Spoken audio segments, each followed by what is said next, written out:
What you're about to see is the current intro video of Client Ascension, my program. It helps agency owners get to 30K a month and make a bunch of money, a bunch of cool people in there. I just filmed this video. I thought it would be useful for you guys to see. It's just my theory of how to grow a business and how it's all an economic machine. So if you get some usefulness out of this, please subscribe, share the video. If you want to join Client Ascension or learn more about it, the link is in the description, but we will get straight into the video right now. Take some notes. All right, lads, welcome to Client Ascension. If you don't know me already, obviously my name is Daniel Fazio. If you're not particularly aware, up to this point, I've probably been in business for around 6 years at this point, and off offers I've been a part of, like total revenue, it's probably just north of like $15 million cash collected, something around there. At the time of this filming, we're at about $800,000 per month across everything. So hopefully as time progresses, that reaches 1 million, 2 million a month, like somewhere around there. But I like this little presentation I just made. It's my theory of how to grow a business. And I want to keep things really, really simple. I don't want anything to be complicated. I'm of the belief if something is complicated, it doesn't work. My very strong belief is that if somebody makes something complicated, they don't actually know how it works. So what I want to do is kind of just bird's eye view this and make you realize just how simple I believe this actually can be. And just make it so that you're aware that you can, in fact, make this work. I don't want this to seem like some like crazy giant enigma. You can do this. It's not complicated. It's difficult. It's a lot of work, but it's not complicated. You should at times be overwhelmed with the amount of work you have to do, but you should never be confused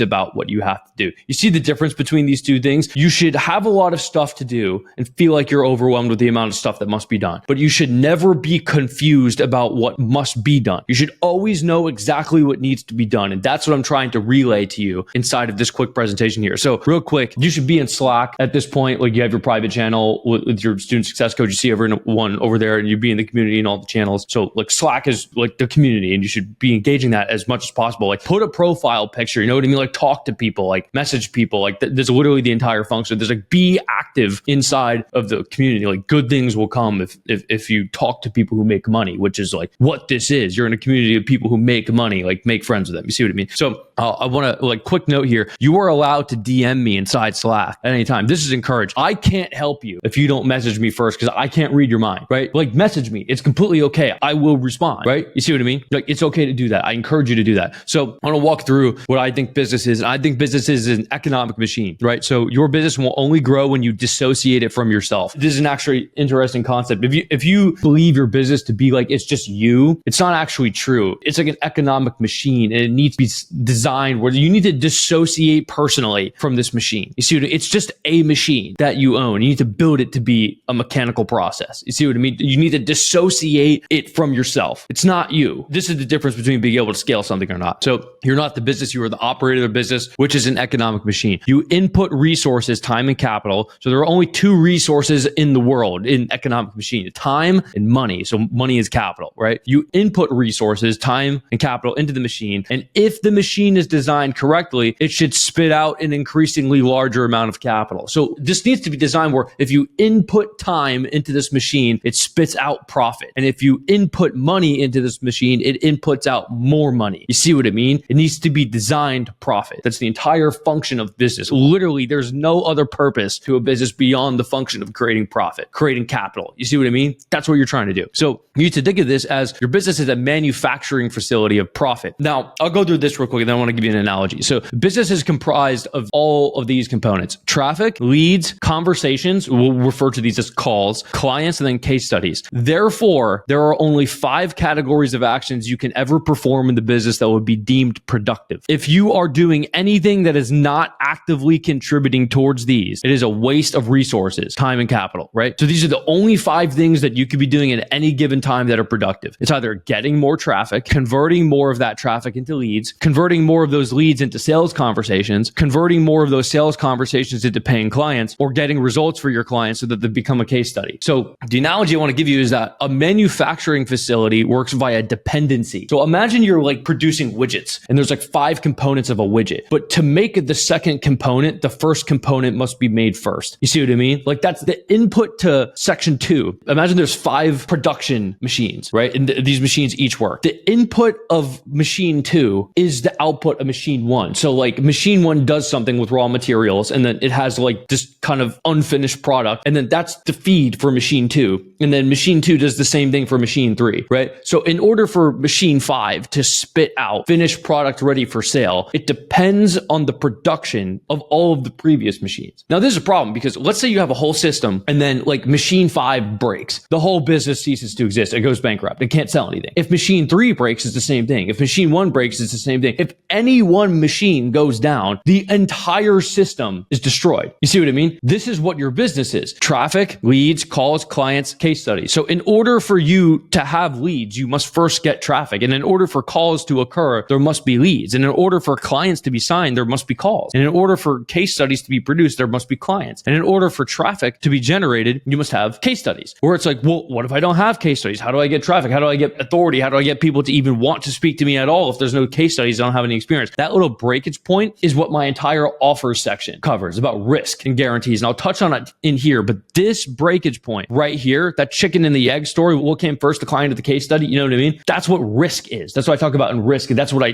primarily solve inside of the offer section. I'll touch on it here, but I just want to make you aware of that, right? So we just talked about this, like it's a system of dependency. So everything starts with traffic. You need traffic. The problem with getting traffic and starting this process to work is that traffic costs money or time. You have to spend time or money. So the business needs to be designed in such a fashion that you spend less time or money to acquire traffic than the amount of revenue the clients generated from it produces. Say you're up here at traffic. I'll just use money as an example. You input $1,000 right here, and then there's like loss points, there's drop off points, right? So like you'll lose some of the efficiency of the money from traffic to lead. You'll lose some of the efficiency from leads to calls, and then you lose some of the efficiency from calls to clients. So these drop off points, you have to be able to mathematically measure this out. Like what is the drop off? Because this $1,000 must turn in to more than $1,000. You see what I mean? So there's an amplification and drop off over here. So the amount of money you charge has to be within the economic system so that you produce profit. All of this needs to be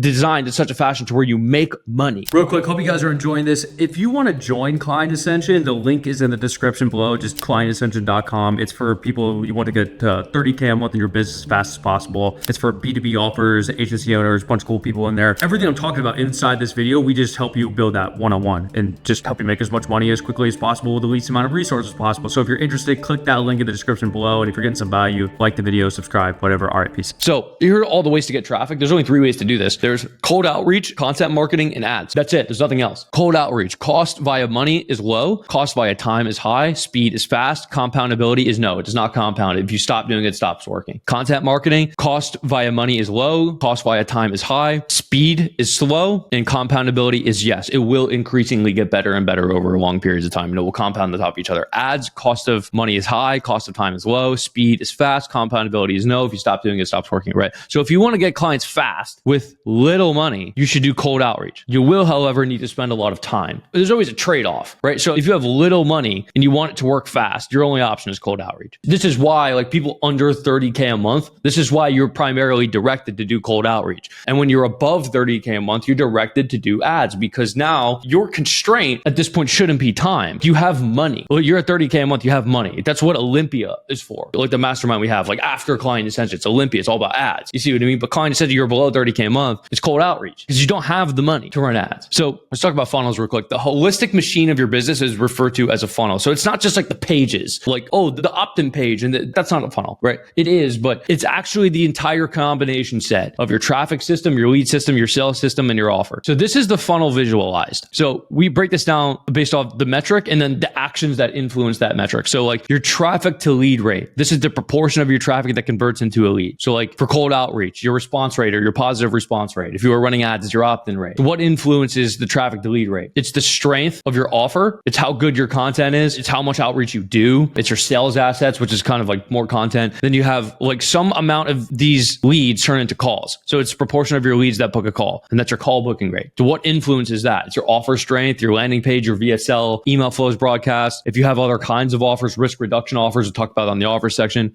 cold calls content, conversion events, like live content, like webinars and shit, that influences how many of your leads turn into calls. So now call to close, like this is the proportion of your calls that close. What influences this? Case studies, how good you are at sales assets, maybe you have ROI calculators, how much follow-up you do, email, text, call sequence, lead filtering, whether you're talking to unqualified prospects or not. That's call to close. And then close to case study, right? This is the proportion of your signed clients that become a case study, right? This is your speed to first win, results generated, dispute, refund rate, referral rate, average client revenue increases. So what influences this? Onboarding, communication frequency, reporting, systemization, internal talent, data tracking. And then how many of those people who get results buy a higher offer? That's your ascension rate. What influences that? Individualized intention, interpersonal relationships, exclusive content, follow-up activity. You see what I mean? So let's go back to drop-offs real quick. Like we were talking about before in the economic machine, a bottleneck at any funnel point leads to a halt of the entire system, right? So therefore, it is an unfortunate fact that if even just one part of the system is degraded, the entire system will imminently fail. Your whole business will be destroyed if even just one of these is not maximally efficient. Let's assign like random arbitrary numbers. Let's say like any one of these systems at any point can be operating at 100% efficiency, right? So let's say your traffic to lead rate is 100% efficient. Let's say your lead to call rate is 100% efficient. But then let's say your call to close rate, because like you're not very good at sales, your call to close rate is at like 50% efficient. What does that mean? It means that your business will never work maximally at 100%. It will,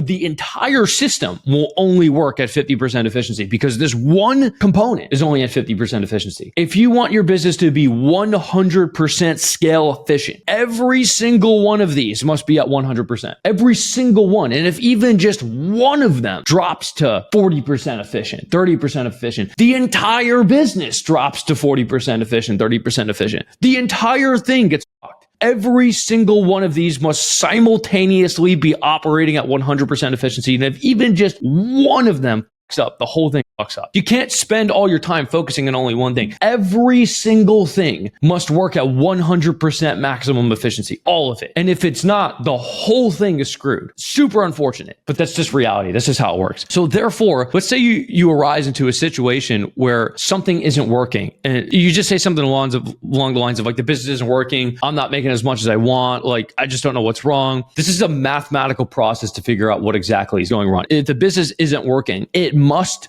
by law be one of these things. It can't be anything else but this. The business isn't working. If you say that, like, that's not a useful thing to say to someone. So like, you need to imagine like your engagement with me and with Client Ascension, like it's a consulting program. You are consulting people who have already done what you are attempting to do. And if you just broadly say something like it isn't working, it's not useful in order to figure out what exactly isn't working. You can get help if you're specific and actually put the effort into actually looking at the system. So if something's wrong, look at the numbers. What is wrong? What specifically is going wrong? Because therefore, then what's going to happen, let's say it's like the business isn't working. And like what actually is happening is that like you're getting a bunch of responses under cold emails, but you can't get any of them onto a call. It's like, okay, well then what's wrong? It's that you're not good at response handling or you have a bad offer. Okay, so let's fix that then. And then once that's fixed, now the whole system works. You see what I mean? Like you need to be very specific about what exactly is wrong. It's not the whole business is wrong. Like yes, but like what about the business is wrong? Is it the traffic? Are you not getting enough traffic? Or is it not a lot of traffic is turning into leads? Or is it that you are getting leads, but none of them are booking? Or are you booking calls, but none of them are closing? Or are you closing clients, but you can't get them results? Therefore, you never develop social proof. Like the problem must be identified if you want to actually solve it. It's kind of like two kinds of people in the world. Some people just want to complain and some people want to actually resolve the issue. And it's okay if you just want to complain, but just say that though. You know what I mean? Like if you just want to complain and like vent, say that. Like, hey, I just want to vent about this. You know what I mean? But if you want to solve the issue, then like use some fucking numbers. Like it's okay if you want to just complain. I want to complain sometimes too, but if you want to solve the issue, don't be upset when you can't get help if you can't even relay what's going on. You see what I mean? I can't just see into your business. Like I can't just like automatically know every single thing that's going on. I can't read your mind. If you want to resolve an issue, it's your responsibility to get the maximum amount of help as possible. It's your responsibility. So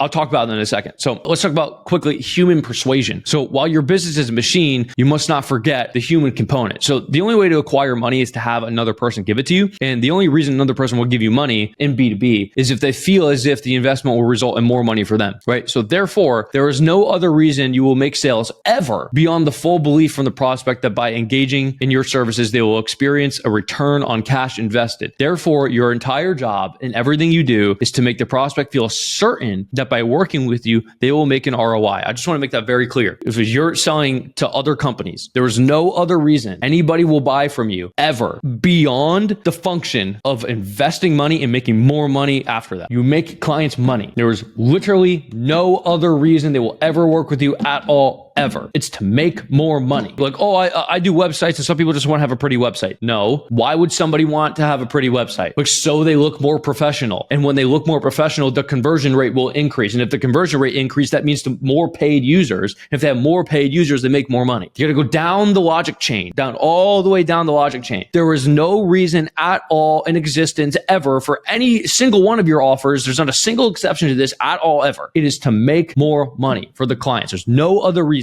Zero. It's always to make more money. What are all of the components that must be present in order for a client to feel certain that you can make them more money? Let's walk through this real quick. So you have explicitly promised a quantifiable range of the return they will experience. So something like you will make X dollars in Y time. And then after that, you have provided an argument or evidence that backs up your claim and makes it believable. Like if you say this, like I'll make you $30,000 in a month. It's like, okay, well, that's a pretty big claim. You need to make it believable now. Like, how do you get people to believe that? And the answer is you have a bunch of sales assets that show your expertise. Maybe you have an ROI calculator and you have case studies. You've done it for people before. Maybe you've done it yourself before in your own business. And you give them the evidence. And then after that, you fairly adjust risk. So is there a guarantee? What are you guaranteeing? Who's taking on more risk? You or the client? Let's talk about risk now. This is super important. In order to make a profit, you must take on risk. So it is impossible to make any money without taking on risk. If an investment promises to be completely 100% risk-free, it is either a scam or will mathematically go bankrupt imminently. This is just pure math. It just will. And I'm going to explain this to you. So two examples to help you understand. Let's talk about insurance companies. So a homeowner's insurance company will calculate the probability a house in a particular area will experience catastrophic loss for any one given year. They will only sign a finite amount of houses in a similar area and similar characteristics as yours. For instance, one insurance company may only insure so many homes in Florida because of hurricanes. They will then distribute the risk among other houses in other areas. For instance, they will only have so many homes in California subject to earthquakes. They will only insure so many homes in flood zones. They will only insure so many homes in a high crime area. Combining this portfolio of houses, each with an independent risk profile and probability that it experiences catastrophic and total loss, makes it so that it's mathematically near impossible for an insurance company to lose money so long as they conduct their math correctly. They distribute risk because there is a probability that your house will get completely destroyed by something, right? There is a probability and it does happen. So they need to distribute this risk among different types of things because not everything's going to occur at once. If you have an 80-year-old house in a flood zone on the coast of Florida, like on the water, your insurance premium is going to be higher. You simply are just way more risky than a brand new home built in the suburbs of Dallas, Texas, right? You're in a flood zone, you're in a hurricane zone, the house is old, shit's going to break, it just costs more money. You're just going to experience more fuckery that goes on with this house. You just will. You see what I mean? It's just riskier. Let's go to stocks now. A fund manager will take client money and invest that client money on their behalf. Investing in large companies like Microsoft, Apple, and Costco are low risk. They're profitable, have been around for a long time, and are a safe bet, but it's near impossible for them to double or triple in a year or two because they're already so large. So the return of long-standing companies may hang around 7 to 10% a year. However, small startup investments like those raising a Series A or Series B or not public yet, like talking like VC type stuff, they stand to make you billions of dollars. They could increase in value by 300x, right? However, there is a massive probability they go out of business. They regularly do. They go out of business all the time. So if you are going to invest in startups, you need to invest in a lot of them because only 1 out of 100 or 1 out of 300 are going to make it. But when they do make it, you will make astounding returns. But if you want to be safe, you instead invest in the S&P 500, which is a collection of the 500 largest companies in the United States, which have an incredibly low likelihood of going to zero. If you want to make billions very fast, invest in startups. If you want to make sure your investment doesn't go to zero, invest in the S&P. You can only increase your returns if you increase risk. So now let's loop this back around. You are risky. You just are. If you are a beginner with no actual expertise or case studies, or have never helped or personally made a company hundreds of thousands or millions of dollars, you are an unproven asset. You are a startup company. You are an 80-year-old home on the flood in a flood zone on the coast of Florida. You are the literal definition of risk. You are risky. It is therefore unreasonable for you to assume that a company would simply nonchalantly pay you thousands of dollars to do their marketing for them. There's no evidence that you even know how to do this or get them results. You see what I mean? You're risky. So if you want any hope of getting these people to sign on with you, do not pretend like this issue isn't real. Face it head on and attack. Don't pretend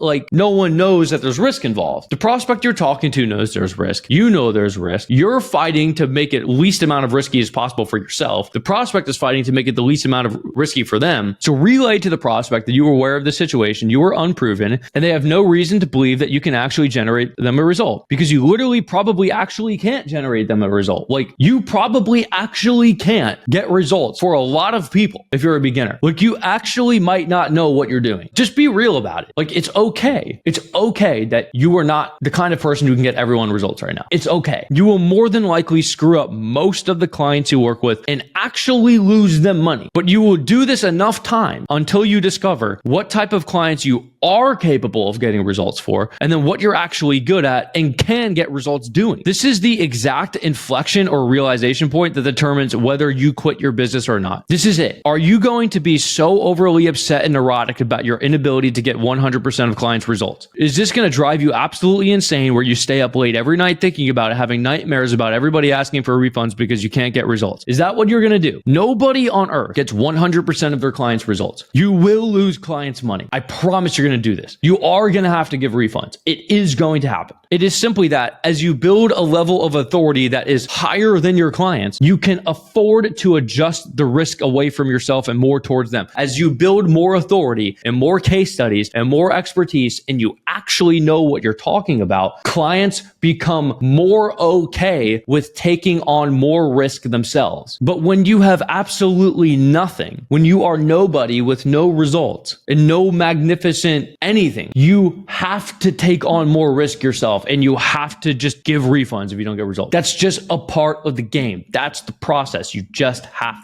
do it. You just have to. When you're a beginner, you must use guarantees and reductions of risk for the client. Otherwise, they will never sign on with you. You will literally never sign a client ever because you are simply too risky for too little return. You are not a good investment, but you will be one day. You will. If you stay in business and you don't quit, you will be a good investment, and you will be really fucking good at what you do if you just keep going at it. It's okay if you're not right now. Every single person did this. I did this. I refunded dozens of people. A lot of the people I worked with early on did in fact get a refund. It's okay. But then over time, you build case studies, you build results, you generate results for yourself. Become somebody who actually knows what you're talking about and go deep in on nuance on a call and actually appear that you know what you're talking about. You start to know things that the prospect doesn't know. You take control of the frame and prospects begin deferring to you as the expert. This takes years and dozens of clients to develop. This isn't a magic switch that just flips on. It appears through repetition and experience, right? Everybody starts at the bottom. Every single person you see started with 0 case studies and did the grind. They gave clients guarantees and refunded dozens of people. The faster you actually get good and are able to get results, the faster you can get paid and keep money. If you're finding yourself in a situation where you have to give money back to clients, there's nobody to be mad at but yourself. You fail to become proficient enough to actually deliver results. You fail to gather enough information to do your best. The onus of information collection is on you. It's your responsibility to get good. It's not anybody else's responsibility to get good. It's yours. Nobody can anticipate what's going on in your head or your unique situation. If you don't ask, you don't receive. Do not be upset when a situation arises that could have been prevented if you had simply asked for help. Here's an example. A student inside Client Ascension approached me and let me know of an offer he had started before joining the program. He was doing lead gen for solar companies, and the offer worked like this.